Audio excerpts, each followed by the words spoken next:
les imbéciles sont majoritaires et que les démocrates se comportent moins bien que les despotes, les populations ont des raisons de douter de leur panacée démocratique. L'islam admet n'importe quelle forme de gouvernement, à condition qu'il soit conforme aux principes divins et contribue au bien-être collectif. La démocratie, le gouvernement par le peuple, dont on nous rebat les oreilles aujourd'hui, est apparue en Grèce antique plusieurs siècles avant Jésus-Christ. Si elle a indéniablement constitué un progrès par rapport aux mœurs barbares et à l'absolutisme, elle n'est certainement pas la panacée qu'on voudrait nous faire ingurgiter. Ces sectateurs ont aujourd'hui plutôt tendance à en user pour endormir le bon peuple, pour éliminer toute opposition et pour tourmenter les minorités. Comme disait le professeur Muhammad Hamidullah, l'humanité se subdivise grosso modo en 3 catégories. 2 minorités composées de gens foncièrement bons ou mauvais, et une immense majorité d'individus influencés par les modes et les vicissitudes du milieu ambiant. Le nombre d'ignorants et d'inconscients étant infiniment plus élevé que celui des savants et des gens clairvoyants, l'application bête et méchante de la démocratie exposerait le patrimoine mondial à l'égoïsme et à la barbarie. Pour limiter les risques, des remparts ont été érigés pour susciter la démocratie représentative qui canalise les ardeurs des masses populaires.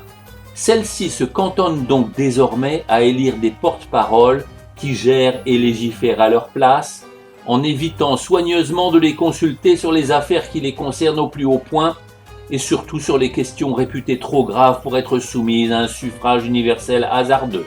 Ces oligarchies élitistes ne sont plus alors que des dictatures déguisées qui ne concèdent à la populace que le droit de choisir librement ses dictateurs.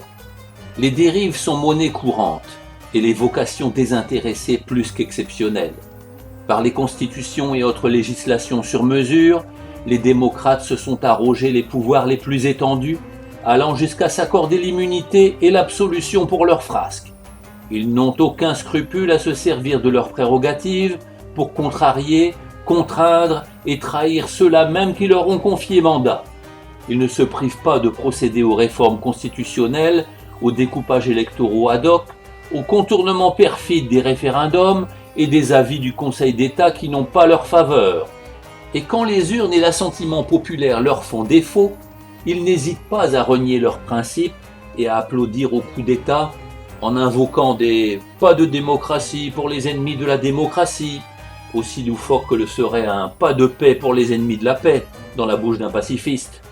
L'islam admet tous les types de gouvernements conformes aux principes divins qui préconisent le bien-être de leurs administrés.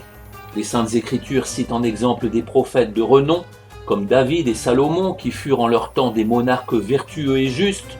La démocratie islamique, à condition que les réglementations ne contredisent pas les injonctions divines, autorisera les consultations populaires aussi bien pour décider de l'administration publique que pour régler les différends. Le consensus sera toujours préférable, mais la majorité des avis exprimés suffira à valider ce type de scrutin secondaire. La dictature, dure ou douce, est le type de gouvernement le plus répandu dans le monde, et on ne peut que déplorer les injustices et les restrictions qui en découlent. Néanmoins, dans ces pays parfois qualifiés de fascistes, il y a parfois plus de respect des différences communautaires et religieuses que dans les pseudo-démocraties. Cherchez l'horreur.